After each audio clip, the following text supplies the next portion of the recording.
Hi, myself Shiva and I'm from Qualcomm. Today I'm going to talk about training of a neural network on Adreno GPU with TVM compiler.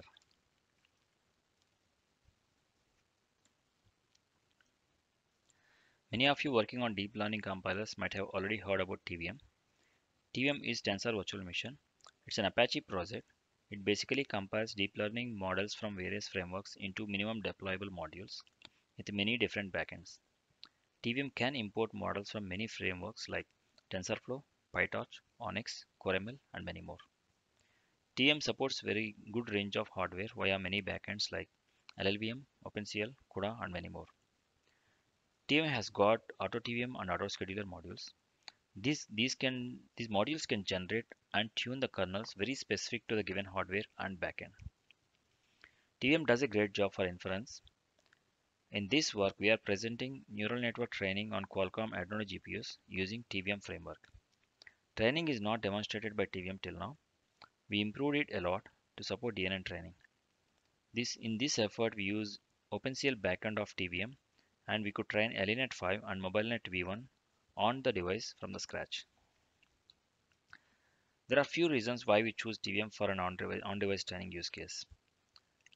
As we all know, training naturally demands a lot of resources.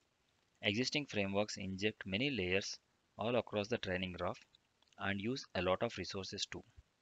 Training on low resource devices require optimizations across the graph and TVM offers many such graph level optimizations. We can take full advantage of auto TVM and auto scheduler modules for tuning the backward operations too. TVM has got decent gradient support for primary layers like convolution pooling and few other. There exist some limitations and challenges also with the current TVM.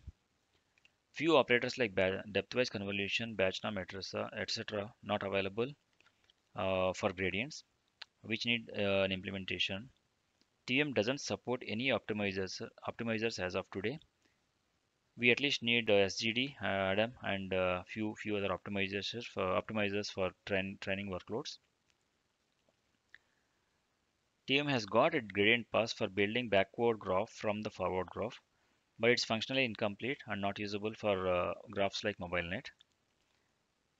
Current design supports only inference, where every iteration is mostly independent and there exists no relation between two inference calls. But training requires several state information to be passed across iterations like gradients, optimizer private data, and others.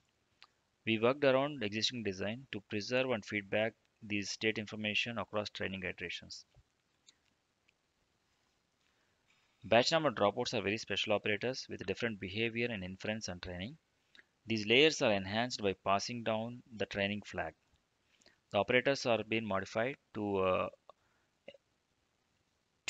behave differently for training versus the inference use cases. In fact, not all these are actually limitations, but few of them are enhancements to the TVM. The first network we tried is AliNet 5. AliNet 5 is a simple network with just convolution, ReLU, bias addition, dense and softmax layers. For training, we got to extend this forward graph with loss function, backward pass, optimizers, and parameter update layers. As a first step, the forward output along with the ground truth was fed to a loss function, which generates loss and input for backward graph.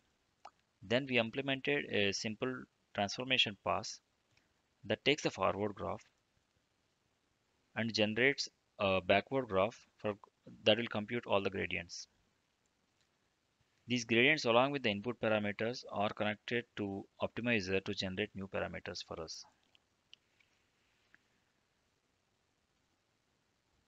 Finally, the output of TVM module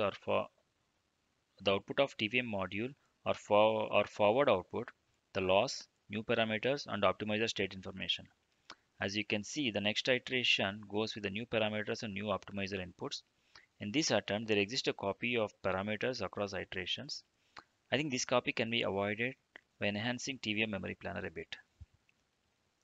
Overall, we enhanced TVM with a simple backward graph pass, few gradient fixes, loss function, an SGD optimizer, An end-to-end workflow was defined to progress the training across the training iterations with given dataset.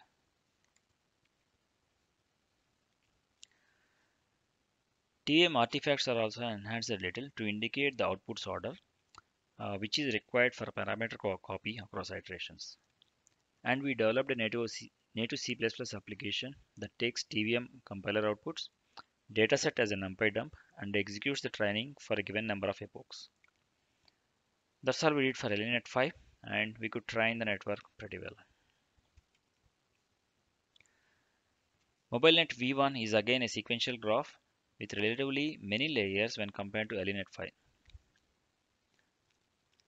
For MobileNet V1 also we followed similar approach like AlineNet 5. The MobileNet has got depthwise convolution and batch norm as new layers for which we don't have gradient support right now.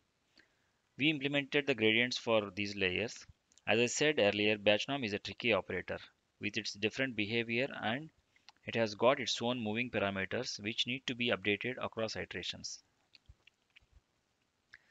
The batch norm was altered to emit these moving parameters as module output, and the same has the workflow was enhanced to handle these emitted moving parameters by feeding them back to the forward graph across iterations.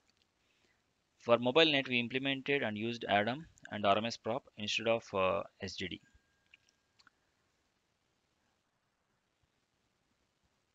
That's all we did at the core, and the same training native application which we used for AlineNet 5 with minimal modifications was used here too.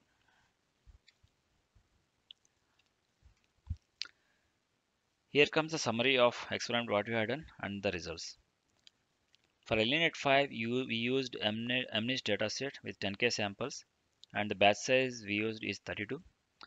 We used TensorFlow frontend to import the AlineNet 5 module into TVM, and the backend we used is OpenCL.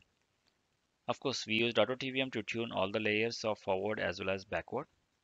The training progress in terms of accuracy across epoch is very similar to any other framework, and we could hit 98% in very few epochs, which is normal for AlineNet with MNIST. Talking about MobileNet, for this effort we reduced the input size to 128 by 128. This was primarily due to the OpenCL resource limitations on the target for a few gradient operators. I think enhancing the schedules for these gradient operators should solve this problem. The batch size we used is 2 here. Again, this is due to the resource challenge. With higher batch size, the local memory and the other memory resources has got some bottlenecks out here. The dataset here, what we used is the cats and dogs with 10K samples and with a split of 80 and 20 for training and testing.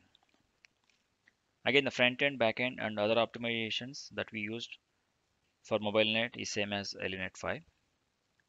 Finally, with he initialized parameters and Adam optimizer, we could hit 94% in about 30 epochs. That's all about the experiment and summary. Coming to the conclusions on the future work on this direction. The current effort basically showcase Adreno GPU's capability of training with TVM framework. There is scope for many improvements like the backward graph pass is limited to sequential graph as of now.